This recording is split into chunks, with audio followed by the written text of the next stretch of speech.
Hello friends, welcome to my channel. तो ये to be with you का 23 episode है और अगर अब तक आपने इसके प्रीवियस एपिसोड नहीं देखे तो आई रिक्वेस्ट यू गाइस कि पहले आप इसके प्रीवियस एपिसोड देख लीजिए, तो आपको ये ड्रामा और भी अच्छे तरीके से समझ में आएगा। और अगर अब तक आपने मेरे चैनल को सब्सक्राइब नहीं किया है तो आई रिक्वेस्ट यू कि मेरे चैनल को भी सब्सक्राइब कर दीजिए। So without wasting any time let's start this video. तो ड्रामे के स्टार्टिंग में ओयांग का बॉडीगार्ड ली दो चैनसे के घर पर जाते हैं उससे पूछने के लिए कि उसने उस गुंडे का फोन देखा या फिर उसको मिला उसका फोन। तो ये सब सुनकर चैन से उनसे बोल देता है कि मुझे उसका फोन नहीं मिला है, बल्कि मैं वो फोन उसी के पास होता है। दूसरी तरफ वे ओयांग से मिलने के लिए जाती है और जैसे ही वो ओयांग की डोरबेल बजाती है तो ओयांग को लगता है कि वहाँ पर मिया आ गई है, इसीलिए वो फटाफट से दरवाजा खोलने के लिए जाता है। लेकिन जैसे ही वो वे को देखता है तो वो उसे अपने कमरे के अंदर ही नहीं आने देता है, क्योंकि उसने उस कमरे को मिया के लिए सजाया होता है। तो उसके बाद वे ओयांग से कहती है कि तुम फ्री हो, मुझे तुमसे बहुत ही जरूरी बात करनी है, क्या मैं तुम्हारे कमरे के अंदर आ सकती हूँ। तो ये सब सुनकर ओयांग उससे बोलता है कि अभी मैं इस मूड में नहीं हूँ कि मैं किसी से भी बात कर सकूं और मुझे बहुत ज्यादा नींद आ रही है, इसलिए तुम कल आना।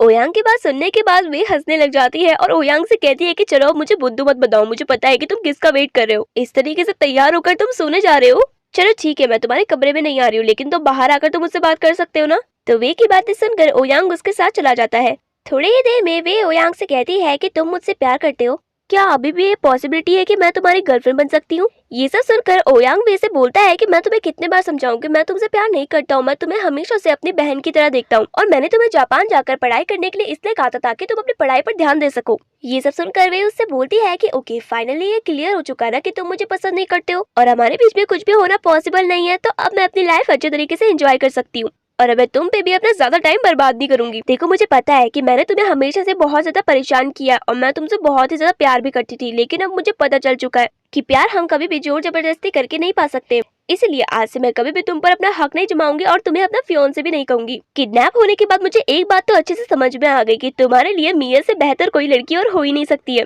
और तुम दोनों एकदम परफेक्ट मैच हो। मुझे पता है कि तुम्हारे डैड मिया को अपनाने के लिए हाँ नहीं बोलेंगे क्योंकि वो एक पुअर फैमिली से बिलोंग करती है, बट मैं तुम्हारा हमेशा साथ दूंगी। वे की ये बातें सुनने के बाद ओयांग बहुत ज्यादा शॉक हो जाता है और वे से कहता है कि मैंने कभी नहीं सोचा था कि तुम इतने ज्यादा बदल जाओगी, पर सच में तुम्हारी बातों को सुनकर बहुत ही ज्यादा अच्छा लग रहा है और आज से तुम मेरी छोटी बहन हो, इसलिए अगर तुम्हें कोई भी परेशानी आएगी तो तुम मुझे बेझिझक बोल देना। और तुमको पता है कि मैं तुम्हें अपने कमरे के अंदर क्यों नहीं आने दे रहा था, क्योंकि मिया मुझसे मिलने आने वाली है और मैंने उसके लिए अपना कमरा डेकोरेट किया है, लेकिन वो अब तक आई नहीं है, पता नहीं कहाँ रह गई वो। तो वे उससे बोलते हैं कि तुम टेंशन मत लो, वो आ रही होगी। दूसरी तरफ ओयांग और वे जब इसी तरीके से बात कर रहे होते हैं तो उनकी बातें मिया और लीदो सुन लेते हैं। थोड़ी ही देर में लीदो मिया के सामने जाता है और उससे बोलता है कि तुमको पता है ना कि ओयांग तुमको पसंद करता है, क्या तुम भी उसको पसंद करती हो। देखो अगर तुम मुझे अपनी फीलिंग्स नहीं बताना चाहती हो तो कोई बात नहीं, अगर तुम उसे पसंद नहीं करती हो तो तुम उसे अभी जाकर बता देना, उसको झूठा दिलासा मत देना, क्योंकि वो सच में तुम्हें बहुत ज्यादा पसंद करता है और अगर तुम उसे सच में पसंद करती हो तो तुम्हें उसके साथ खड़े रहना चाहिए, क्योंकि मुझे पता है कि तुम दोनों के लिए सबसे ज्यादा डिफिकल्ट तुम दोनों की फैमिली मेंबर्स को मनाना होगा। ओयांग की फैमिली वाले तुम्हें पसंद नहीं करते हैं और तुम्हारे डैड ओयांग की फैमिली को पसंद नहीं करते, बट अगर तुम सच में एक दूसरे को पसंद करते हो तो तुम दोनों को एक दूसरे की फैमिली को कन्विंस करना चाहिए।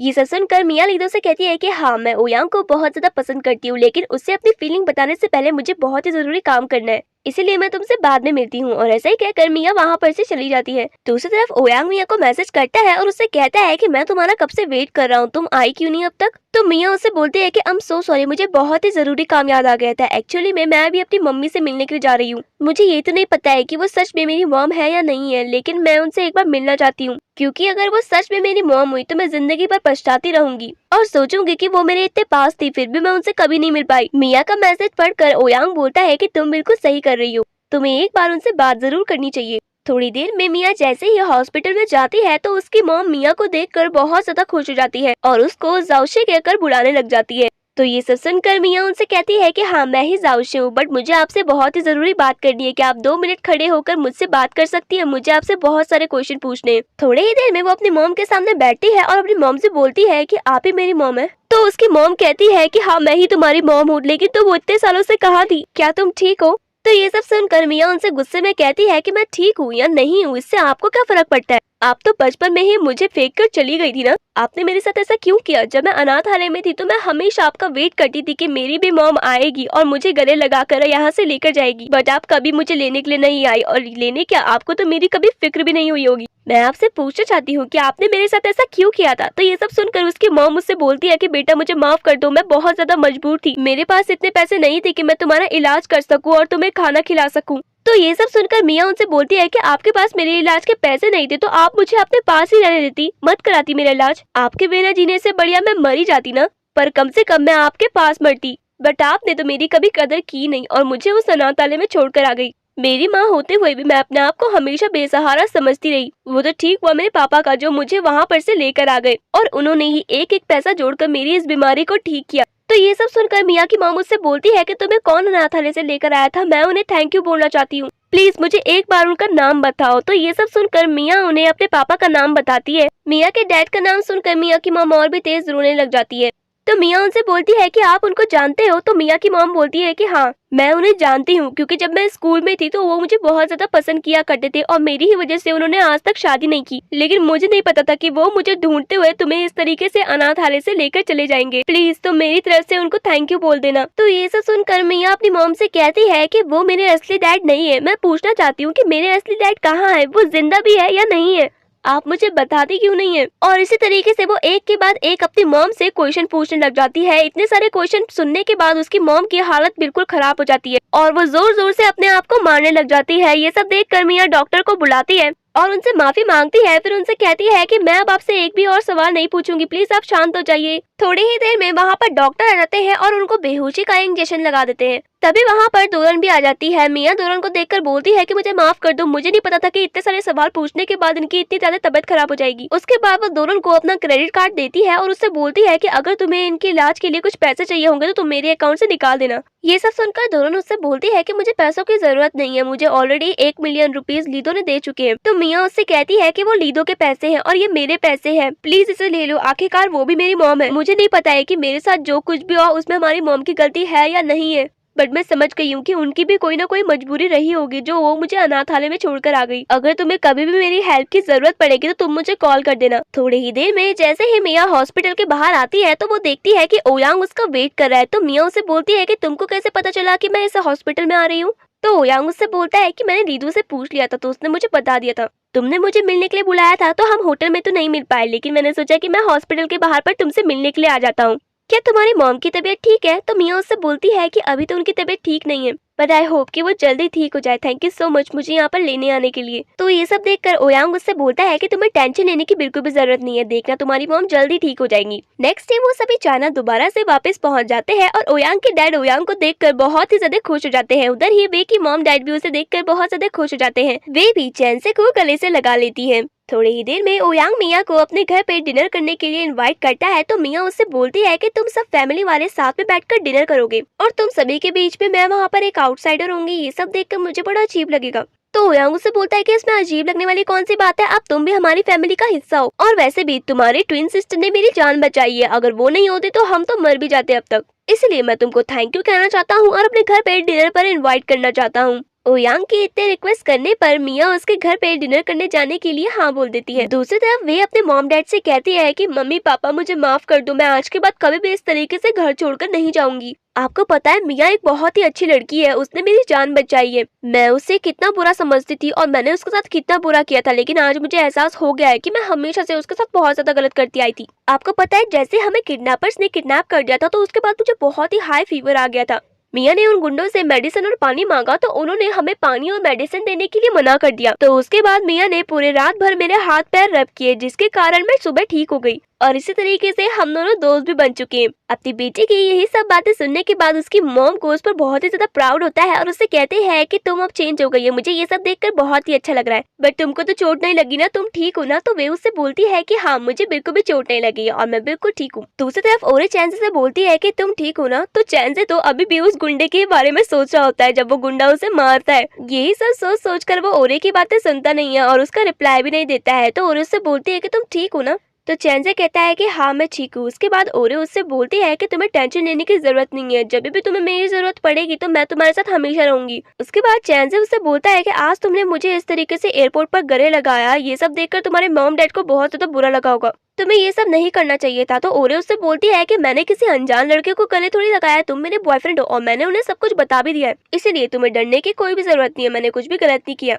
दूसरी तरफ ओरे के डैड ओरे की मॉम से कहते हैं कि तुम्हारी लाडली को ज्यादा ही बिगड़ने नहीं है, किस तरीके से लीदो की फैमिली वालों के सामने उसने चैंजे को गले लगाया, कुछ तो मैनर्स उस पर होने चाहिए ना। तो ये सब सुनकर उसकी मॉम उससे बोलती है कि मेरी बेटी ने जो कुछ भी किया वो बिल्कुल सही कहा, वो उससे प्यार करती है तो उसे गले लगाने में क्या हर्ज है। थोड़ी ही देर में चैंसे और मिया ओयांग के घर पे डिनर करने के लिए जाते हैं। तो ओयांग के डैड चैंसे से थैंक यू बोलते हैं उनकी तरफ से बैंकॉक जाने के लिए और उनके परिवार की इतनी ज्यादा मदद करने के लिए। ये सब सुनकर ओयांग अपने डैड से बोलता है कि डैड आप चैंसे कोई थैंक यू क्यों बोल रहे हैं? आपको पता है असली थैंक यू तो हमें मिया को कहना चाहिए, क्योंकि अगर मिया की ट्विन सिस्टर वहाँ पर नहीं आई होती ना तो आज तो हम बचते भी नहीं। तो ये सब सुनकर ओरे अपने डैड से कहती है कि डैड इसमें सारा क्रेडिट चैंसे को मिलना चाहिए, क्योंकि वो तो अभी हमारी फैमिली का हिस्सा बना है और अपने जान पे खेल कर वो ओयांग को बचाने के लिए गया। ये तो बहुत अच्छी बात है ना। ये सब सुनकर ओयांग की मॉम मिया से कहती है कि तुम्हारी सिस्टर बैंकॉक में रहती है और वो तुम्हें अचानक से मिल गई, कहीं ओयांग की किडनैपिंग के पीछे तुम्हारा ही हाथ तो नहीं है? बाय द वे तुम्हारी जैसे मिडिल क्लास लड़की से मैं एक्सपेक्ट ही क्या कर सकती हूँ।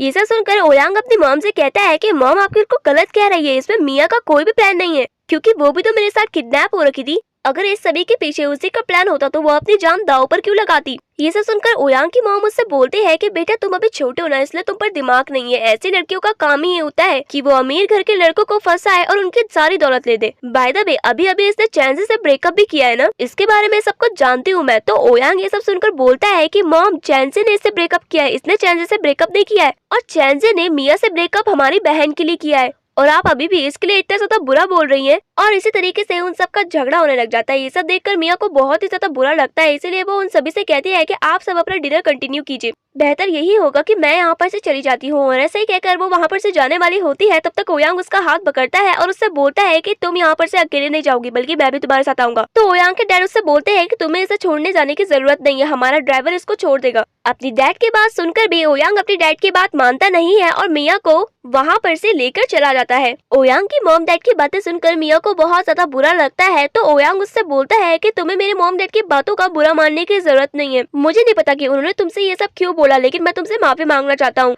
ओयांग की बातें सुनने के बाद मिया ओयांग की बातों पर मुस्कुराती है और उससे कहती है कि मुझे ऐसा लगता है कि इसमें तुम्हारे मॉम डैड की कोई भी गलती नहीं है। तुम पता लगाना चाहते थे ना कि चैंसे ने मुझे किसकी वजह से छोड़ा। अब उसका पता चल चुका है कि तुम्हारी बहन की वजह से चैंसे ने मुझे छोड़ा था, और तुमने मुझे अपना सेक्रेटरी इसलिए बचाया था ना ताकि तुम वैसे बच सको। अब वो भी सुधर गई है, वो भी तुम्हें कुछ नहीं बोलेगी, इसलिए बेहतर अब यही होगा कि हम दोनों को अलग हो जाना चाहिए। ये सब सुनकर ओयांग उससे बोलता है कि ये तुम क्या बोल रही हो? तुम मेरे लिए मेरी सेक्रेटरी नहीं हो, बल्कि मेरी जिंदगी की सबसे इम्पोर्टेंट पर्सन हो, और तुम मुझे इस तरीके से अपने आप को छोड़ने के लिए कहोगी तो मैं तुम्हें छोड़ दूंगा। मैं तुम्हारे साथ अपनी बची हुई जिंदगी बिताऊंगा। भले ही मैं स्टार्टिंग में तुमसे प्यार नहीं करता था, लेकिन मैं तुमसे कहना चाहता हूँ कि मैं अब तुमसे बहुत ज्यादा प्यार करता हूँ, इसीलिए मैं तुम्हारे ही साथ रहूंगा और तुम्हें कभी नहीं छोड़ूंगा। और इस बार चाहे मुझे अपनी फैमिली वालों के अगेंस्ट ही क्यों न जाना पड़े, मैं तुम्हारे ही साथ रहूंगा। ये सब सुनकर मिया को बहुत ज्यादा अच्छा लगता है और वो ओयांग को गले लगा लेती है। दूसरी तरफ ओयांग के डैड चैंसे से कहते हैं कि जिस तरीके से मैंने मिया को ओयांग से दूर रहने के लिए कहा, उसी तरीके से मैं तुमसे कहना चाहता हूँ कि तुम मेरी बेटी ओरे से दूर रहो। मैं चाहता हूँ कि हमारी शादी हमारे स्टैंडर्ड के लोगों से हो। ये सब सुनकर ओरे अपने डैड से कहती है कि डैड मैं चैंसे से बहुत ज्यादा प्यार करती हूँ और मैं उसे नहीं छोड़ूंगी। और वैसे भी चैंसे मिया की तरह धोखेबाज नहीं है, ये हमेशा मेरे साथ बहुत ही अच्छे तरीके से रहता है। और तो और हमारी कंपनी में भी चैंसे का कितना बड़ा कंट्रीब्यूशन है। ये सब देखकर चैंसे ओयांग के डैड से बोलता है कि मुझे आपसे कुछ कहना है, आप सिर्फ मेरी बात सुन लीजिए, उसके बाद आप डिसाइड करना कि आप मुझे अपनी फैमिली का हिस्सा बनाना चाहते हैं या नहीं। बचपन से ही मैं अनाथ हूँ, मेरे पास एक पैसा नहीं है, लेकिन आज मैं जो कुछ हूँ अपनी मेहनत से हूँ। मैं कभी भी चोरी नहीं करता, ना ही झूठ बोलता हूँ। हमेशा जो कुछ भी करता हूँ उसमें अपना 100% देता हूँ और उसको बहुत ही अच्छे तरीके से करने की कोशिश भी करता हूँ। मैं मानता हूँ कि मेरा स्टैंडर्ड आपके स्टैंडर्ड जितना नहीं है, बट मैं आपसे इस बात का प्रॉमिस करना चाहता हूँ कि मैं आपकी बेटी ओरी की आंखों में कभी भी आंसू नहीं आने दूंगा और उसको हमेशा खुश रखूंगा, क्योंकि जितना प्यार वो मुझसे करती है उससे कई ज्यादा प्यार मैं उससे करता हूँ। मैं अपने आप को प्रूव करना चाहता हूँ कि मैं आपकी बेटी के लिए बिल्कुल बेस्ट चॉइस हूँ, इसीलिए आप मुझे बस एक मौका दे कि मैं अपने आप को प्रूव कर सकूँ।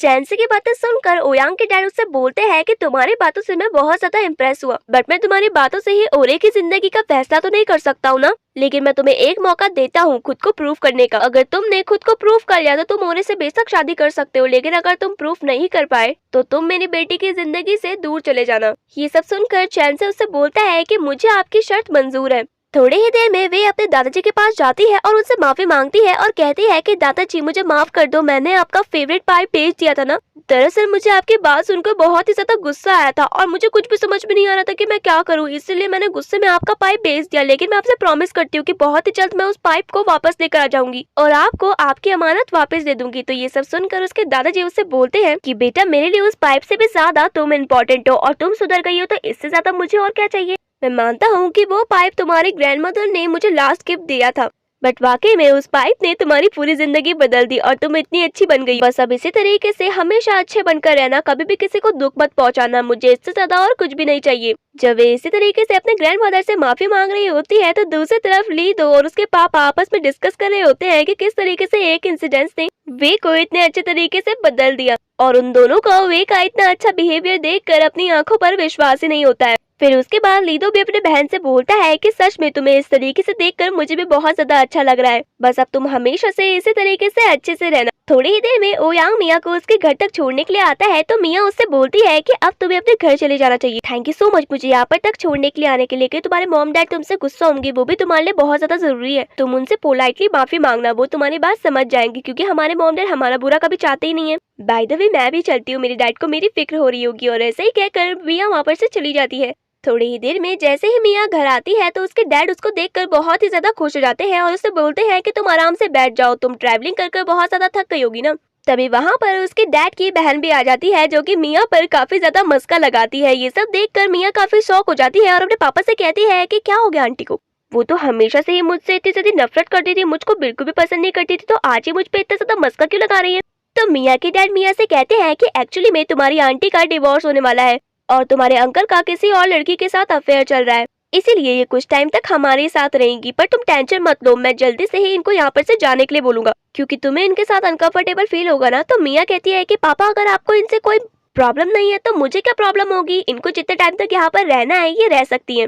और ऐसे ही कहकर वो अपने पापा से दोरन के और उसकी मॉम के बारे में पूछने वाली होती है, तब तक वहाँ पर दोबारा से उसकी आंटी आ जाती है और वो मिया से अपनी ही बातें करने लग जाती है। और इसी तरीके से जब भी वो अपने डैड से दोरन और उसकी मम्मी के बारे में कुछ भी पूछती तभी वहाँ पर उसकी आंटी आ जाती और उसका ध्यान ही भटका देती। तो इसीलिए मिया ये फैसला लेती है कि अब वो अपने डैड से इस बारे में बाद में ही बात करेगी। दूसरी तरफ ओरे के डैड उससे बोलते हैं कि मुझे ऐसा लगता है कि चैन से एक बहुत ही चालाक लड़का है, इसलिए तुम्हें उससे दूर रहना चाहिए। तो ओरे अपने डैड से बोलती है कि डैड चैन से ऐसा बिल्कुल भी नहीं है जैसा आप सोच रहे हैं। बाय द वे अगर आपको चैन से सच में इतना ज्यादा चालाक लगता है तो क्या हो गया, आजकल की दुनिया में चालाक तो होना ही चाहिए ना, और वो जितना भी चालाक होगा उसने आज तक कभी भी मेरे साथ चालाकी नहीं की है, इसलिए आप उसे एक मौका दे दीजिए। तो ओरे के डैड उससे बोलते हैं कि ओके ठीक है, मैं तुम्हारी बात मानता हूँ और उसको एक मौका देता हूँ। थोड़े ही देर में ओरे चैनसे के सामने जाती है और उससे बोलती है कि मेरे डैड ने तुम्हें एक मौका देने के लिए हाँ बोल दिया है, प्लीज तुम इस मौके में अपने आप को प्रूफ कर देना और मेरे डैड को बता देना कि तुम कितने अच्छे लड़के हो। और बाय द वे मेरे डैड ने अगर मुझे तुमसे शादी करने के लिए मना भी किया ना तो मैं उनकी बात नहीं मानूंगी और तुमसे ही शादी करूंगी, तुम्हें टेंशन लेने की बिल्कुल भी जरूरत नहीं है।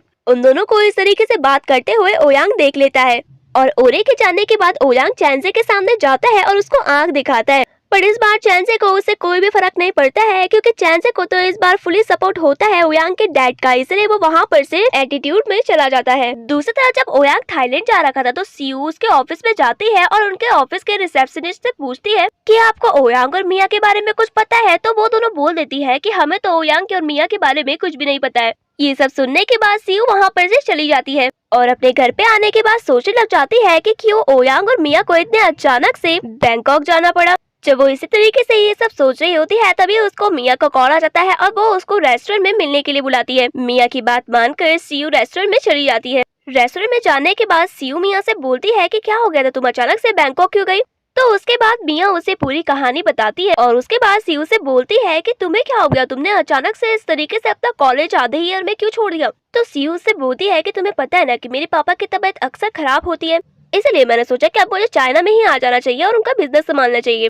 ये सब सुनकर मिया उससे बोलती है कि तुमने बिल्कुल ठीक किया और उसके बाद उससे बोलती है कि मुझे तुम्हें एक बहुत ही जरूरी बात बतानी है। तुमको पता है मैं और ओयांग एक दूसरे को डेट कर रहे हैं। ये सब सुनकर सीयू बहुत ज्यादा उदास हो जाती है और उससे बोलती है कि ये तुम क्या कह रही हो। तो मिया कहती है कि ये सब सुनकर तुम्हें अच्छा नहीं लगा। दूसरी तरफ ओयांग के डैड उसको बुलाते हैं और उससे बोलते हैं कि तुम उस लड़की को उसके घर तक छोड़ने के लिए गए थे, क्या तुम उसको पसंद करते हो। तो ओयांग अपने डैड से बोलता है कि हाँ डैड, मैं मिया को पसंद करता हूँ। ये सब सुनकर उसके डैड उससे बोलते हैं कि आज वो लड़की तुम्हारे लिए इतनी ज्यादा इंपॉर्टेंट हो गई कि तुम अपने पापा की भी बात नहीं मान रहे हो। मैं मानता हूँ कि वो लड़की तुम्हारी इंस्पिरेशन है और उसकी वजह से तुमने बहुत कुछ अपनी लाइफ में सीखा भी है, बट उसको तुम अपनी लाइफ पार्टनर नहीं बना सकते हो, वो हमारे स्टैंडर्ड की नहीं है। और मैं ये तुमसे लास्ट टाइम बोल रहा हूँ कि आज के बाद तुम उस लड़की से नहीं मिलोगे। अब तुम बच्चे नहीं रहे हो, बड़े हो गए हो, इसलिए मेरी बात को मान लो और अपनी जिद को छोड़ दो। और ऐसे ही कहकर उसके डैड वहाँ पर से चले जाते हैं। थोड़ी ही देर में सियू मिया को ओयांग के खिलाफ भड़काती है और उससे कहती है कि तुम्हें ओयांग के भरोसे तो बिल्कुल रहना ही नहीं चाहिए, वो एक बहुत ही अमीर लड़का है और टाइम टाइम पे उसके क्रशेस चेंज होते रहते हैं। आज तुम उसकी क्रश हो तो अगले दिन कोई और बन जाएगी। और वैसे भी देख लेना, उसकी फैमिली वाले तुम्हें कभी एक्सेप्ट ही नहीं करेंगे,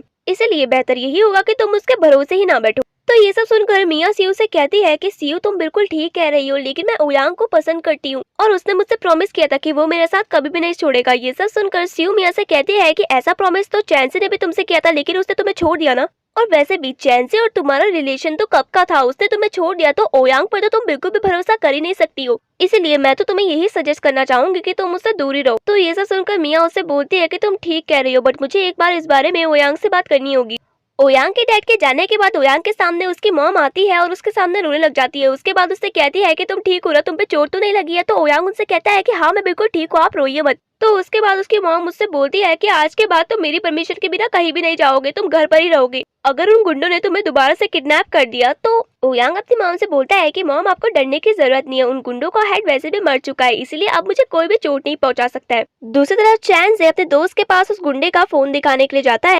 तो उसका दोस्त उसे बोलता है कि फिलहाल तो मुझे इस बारे में कुछ पता नहीं चल रहा है, बट जैसे ही मुझे इस बारे में कुछ भी पता चलेगा तो मैं तुमको बता दूंगा। बाय द वे, तुम्हारी सीट के सामने जो लड़का बैठता था उसकी शादी हो गई है, तो तुम और मिया कब शादी कर रहे हो? ये सब सुनकर चैंसी को गुस्सा आता है और वो अपने दोस्त से बोलता है कि जितना काम तुम्हें करने के लिए बोला है तुम उतना काम करो, ज्यादा सवाल मत पूछो। और ऐसे ही कहकर वो वहाँ पर से चला जाता है।